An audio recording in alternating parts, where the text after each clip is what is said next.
kayong mga kamag-anak na breadwinner, alagaan nyo. Huwag nyong sirain yung tiwala. Sabi ko nga ako kahit tumanda ako, kahit tumanda ako, sabi ko, may mag-aalaga sa akin kasi you know why? Mabait ako sa tao Marami nakakakilala sa akin na hindi naman ako naging masamang tao.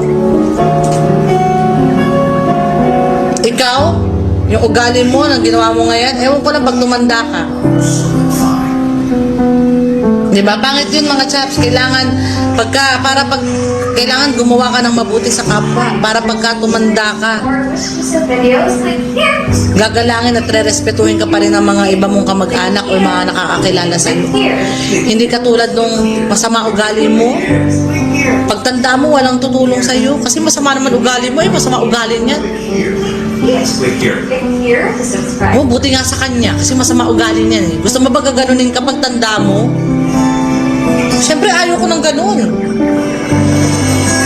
Gusto ko pagtanda ko, nire-respeto ko ng mga pamangkin ko, apo ko, anak ko, yung magiging anak pa nila, yung mga iba pang magiging pamangkin nila in the future.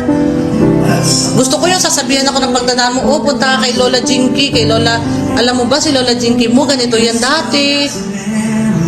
Nagbibigay yan sa mga charity, ganito, ganyan yan. O kahit hindi na yan sikat ngayon, ito yung mga video niya. Yung mga ganun, gusto ko ganun yung magiging memories ko pag tumanda ako. Hindi yung, damot yan. Mas maugaling yan. Alam mo yun? Kaya kayo mga chaps, mag-iiwan kayo ng maganda. Habang nandyan pa kayo sa ninyo, mag-iiwan kayo ng magandang, maging mabuti kayong tao. Huwag niyo isipin yung ngayon lang kasi ate ko ganyan iniisip niya yung ngayon lang. Makapagnakaw siya ngayon, hindi niya iniisip madaling maubos ang pera. Yung kahihiyan na ginawa niya sa sarili niya ay hanggang pagtanda niya, dala-dala niya yan.